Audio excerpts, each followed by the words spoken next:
లింగన్ ఒక్కడే అనుకున్నాం, ఇంకో 4 పాత ఎమ్మెల్యేలకు సుతా నోటీసులు అందినాయటబ్బా. గదే ఫోన్ ట్యాపింగ్ కేసు లేదా, అగో గన్లా.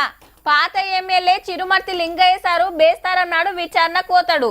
అటెనక కడుమూల వంతు ఏరేటోళ్ళ ఫోన్లు ఎందుకు రికార్డు చేపించిండ్రు, ఏం సీక్రెట్లు విన్నారు, మీ వెనకాల ఎవరున్నారు అనేది బయటికి తీస్తారన్నట్టు.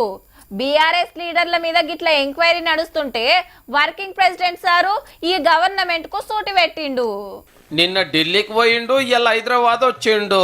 రాత్రి ఏమైందంటే సెంటర్ మంత్రి మనోహర్ లాల్ ఖట్టర్ సార్ ను కలిసి అమృత్ టెండర్ వల్ల గోల్మాల్ జరిగింది, మీరు యాక్షన్ తీసుకోవాలని కంప్లైంట్ చేసిండట రామన్న. ఇంత పెద్ద కంపెనీ ఐహెచ్పి లాంటి కంపెనీ వాళ్ళేమో 20% పని చేస్తారంట. ఈ 1137 కోట్ల కాంట్రాక్ట్ లో 80% పని రేవంత్ రెడ్డి గారి బావమరిది గారి కంపెనీ చేస్తుందట. ఇదే ముచ్చట మన మంత్రి కోమటిరెడ్డి సార్ని అడిగితే అమృత్ కూడా స్కామ్ చేసి ఒకటి మెగాకు, ఒకటి గజాకు, ఒకటి ప్రతిమ.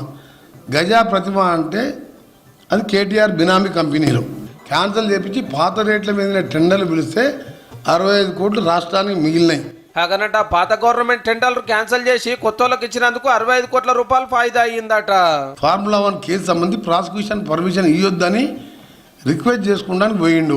కార్ రేసింగ్ కేసులో ఎంక్వైరీ రువ్వడి మీదకి వచ్చింది.